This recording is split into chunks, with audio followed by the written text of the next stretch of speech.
Thank you for that introduction, Ashley, and thank you, React Conf, for having me here. Hold on, just going to unlock my screen here. So my name is Aurora. I'm a web developer coming all the way from Norway, and I work as a consultant at Inmeta in Oslo. And that's not Meta, but Inmeta, which is funny now, being surrounded here by all these Meta people. But anyway, I'm excited to be speaking today to teach you how to enhance your forms with React Server Components.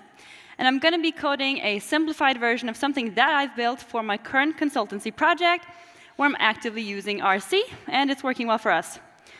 So let's look at the setup here. So I'm here in a message box component, which is an async server component, and it's asynchronously fetching data from the, excuse me, let me just present my setup first. This is now the Next.js app router, and I'm using Prisma as an ORM and a local database using SQLite and Tailwind.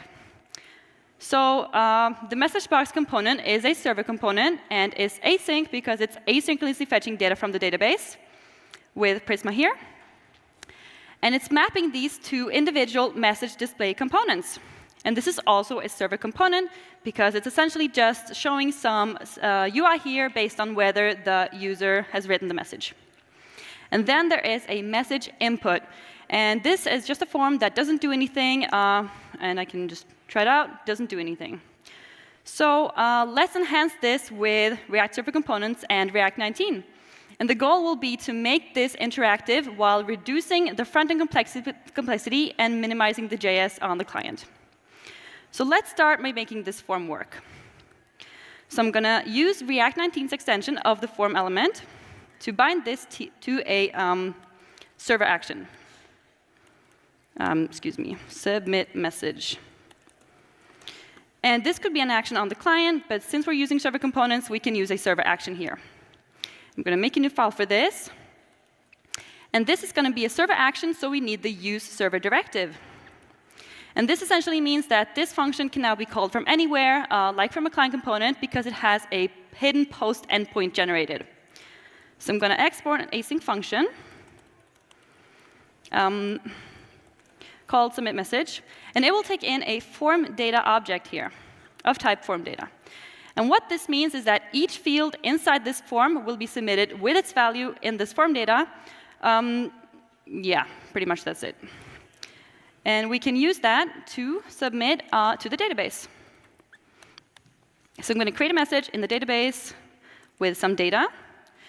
And this is going to be have a content, which, let's do that later, which we can get the content value from the form data. I'm going to type this as a string for now. And then we need to pass a created by ID here to know who has created the message. So I need to pass additional arguments to my server action here. And there's a couple ways you can do this. You could do a .bind on a function to pass initial arguments to a function. Or you can use a hidden input field. So I'm going to do that here. And I'm just going to call it user ID. And now I will have this inside my form data object.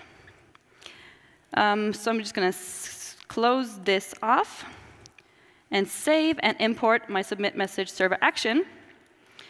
And let's see what happens now when I try to submit this form. And then refresh the page, and it's been submitted. But I don't want to manually refresh the page. So I'm going to use Next.js revalidate path to tell Next.js to purge the server component cache and regenerate this server component. And now let's try. Going to say hey, and now it's submitting and updating the UI on its own.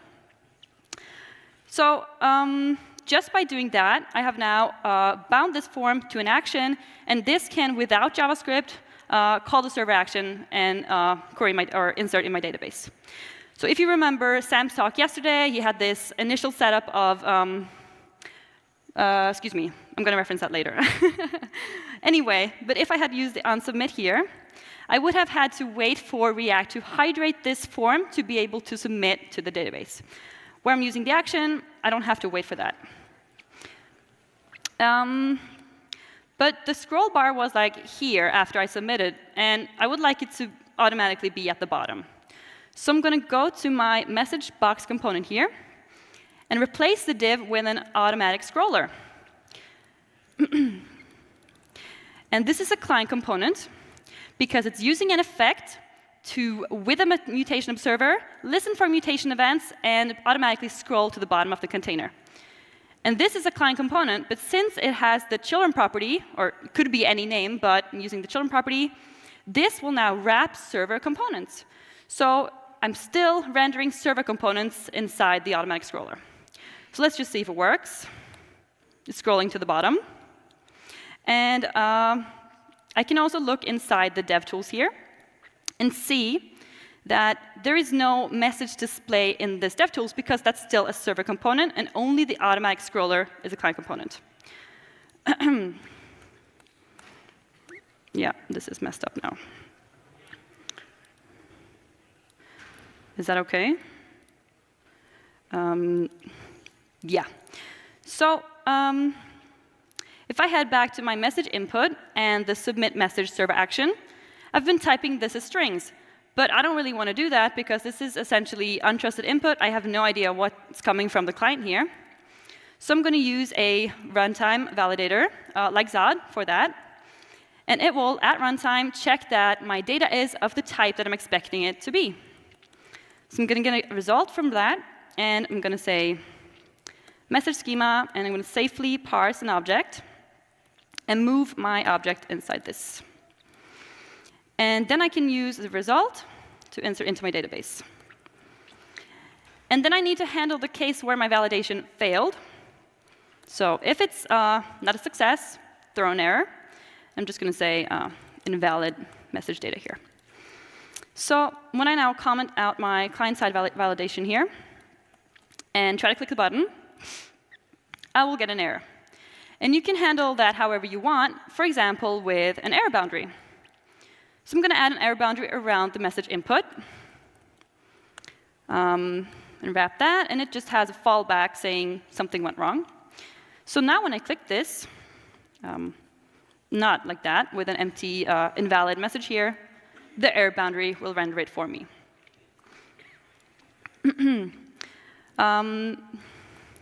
But I don't actually want to throw an error here. I would rather return something. So I'm going to return an object with a success flag and an error. And I can just say invalid message data, something like that, and a timestamp. And I'm going to need this later, and you will see why. So I'm going to make this timestamp. And if you, for example, want to server-side validate per field, you can also return the per field errors here and display those from the server. But I just have a single field. I don't need that here. And maybe you want to do something else on the server. Maybe you want to check that a user exists, query the database, something like that. So I'm going to get the messages for the current user and limit the amount of messages the user can send. So I'm going to say messages for user. And I have my get messages function here. I'm going to reuse that with the user ID. And if this now is, let's say, over 5, we'll return an error. User has reached the message limit. And then I can insert into my database. And in the case that this fails, I'll just let my error boundary handle that problem. And finally, I can return success true. So now I have some server-side logic here, and I need to get this to the message input component and to the user somehow. And I can do that with the React 19 hook use action state. Use action state. And it will take in a action or a function to call. And we're going to put the submit message there.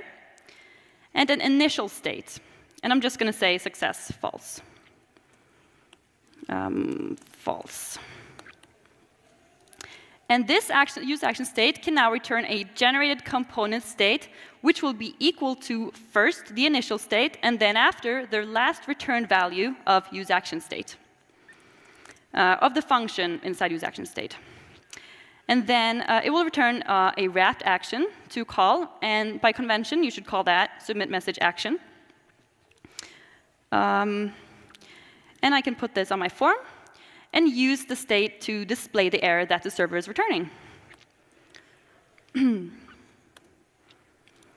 Like that. And I have a couple problems still.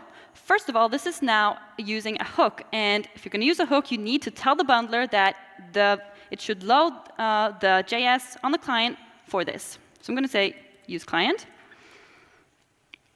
And I still have to fix an error here, because when you use action state, the action that is wrapping will receive an extra argument called, or it's a previous state. I'm going to call it previous state here. But I don't need that right now.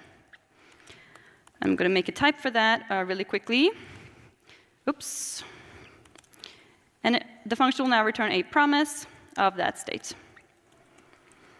And I've already made this state, so you don't, or this type, so you don't have to watch that. So now let's see what happens. So it's still working here. Hey, hey, and then when I hit my max message count, the error can be rendered in the component. So yes. But I want to make this a little bit more interactive and not just render some text here. So instead of doing that, I'm going to use an effect to listen for the state change here. And if the state has an error, I'm going to do toast with this error. Excuse me, and this.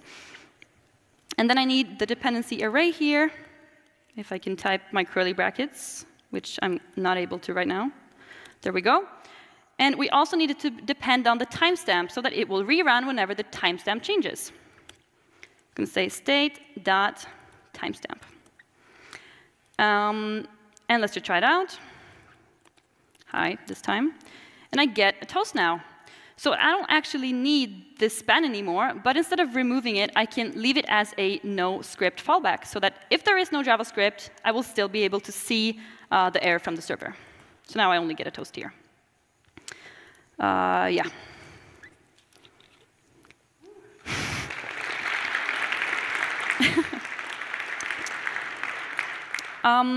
Let's see, what's next? But when I'm submitting here and it's failing, my form is being cleared. And the reason for that is that with React 19, when you use an action and uncontrolled inputs, they will automatically be reset by React. And this is good because it kind of copies the MPA form submission behavior. And maybe you're used to using like React form, which essentially is making a like controlled component form state, controlled form state. This is now just using an uncontrolled input, and we don't need to put any state for the value here. But maybe the user could have changed this input to make it submit, depending on the validation.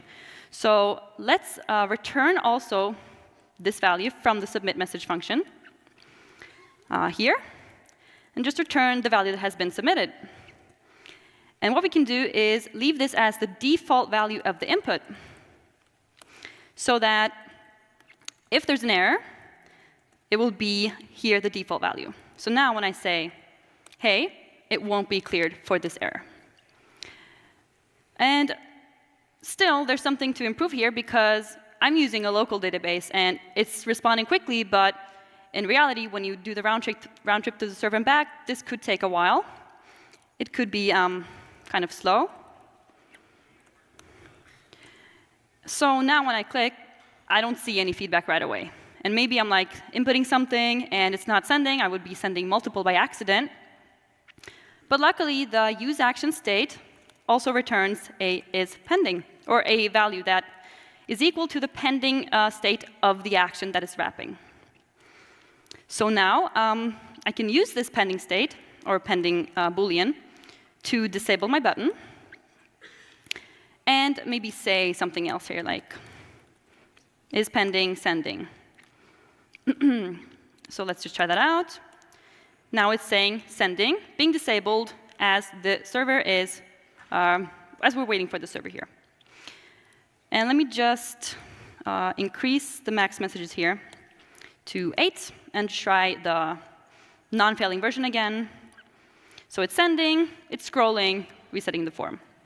And if you remember Sam's talk from yesterday when he was like doing this whole thing with, in the initial version of his code, with setting pending states and error states and all of that, the use action hook just simplifies that for me and handles everything. So this whole form actually works without JavaScript. So let's look at that for a second. So I'm going to just disable the JavaScript here and try it out.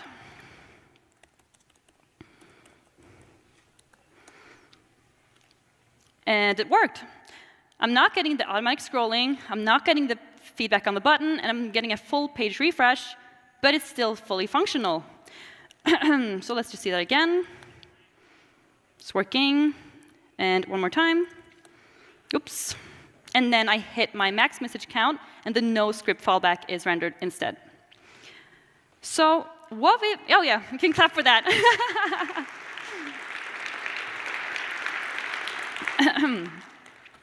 So what we've essentially been doing here is progressively enhancing this form, meaning ensuring all the basic functionality works and then adding things on top to increase the user experience or enhance the user experience for the users with these additional resources available. So let's say the user is on a slow device and is waiting for JavaScript to download, parse, execute, whatever. Could take a while. This form will now work before JavaScript is loaded and will ensure the hydration of the JS that we do want loads faster because we're weaving the server and the client together by using this automatic scroller. Hold on. So now, depending on the user situation, they will get a better user experience and always have a form that works. And if you don't have to write progressively enhanced forms. Depending on your product or whatever you're building, you can consider it and still use your React form and use server actions with that. That's all possible. But by using these more primitive features of the form component with React 19 and React Server components, we're able to do this now, which hasn't been so easy in React before. Unless maybe you were using Remix, in which case, good for you. But I actually have some more to show here, because I've been progressively enhancing this further. So let me just get rid of my code here and jump over to optimistic branch. Oops. And in this branch, I've not done a whole lot of changes, but I've made a messages component that's taking in messages from the server. And it's a use client component because it's using the React 19 hook use optimistic. And this hook will take in the state to show when no action is pending, which is the server messages.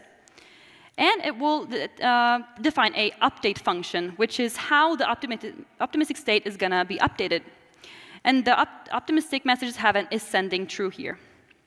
And this is pretty much the same, and I'm passing in my update function. And in the message input, I've added a onSubmit, so that if everything is well and hydration has completed, we can call the onSubmit instead of the action, and the action will function as a fallback. So now I'm inside the onSubmit, doing some stuff to reserve the progressive enhancement, and then adding the optimistic message with the data, and then awaiting the actual function, or the actual action to update on the server.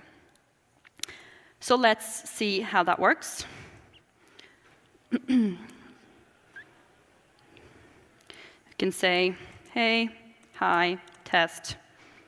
And as they're in their optimistic state, they resolve from the server with the truth, kind of. Once more, hi. So we get the optimistic first, and then the server state. And then I can keep going and keep sending until I hit my max message count, where the state from the server doesn't match my optimistic state, and it's automatically rolled back. Woo, right?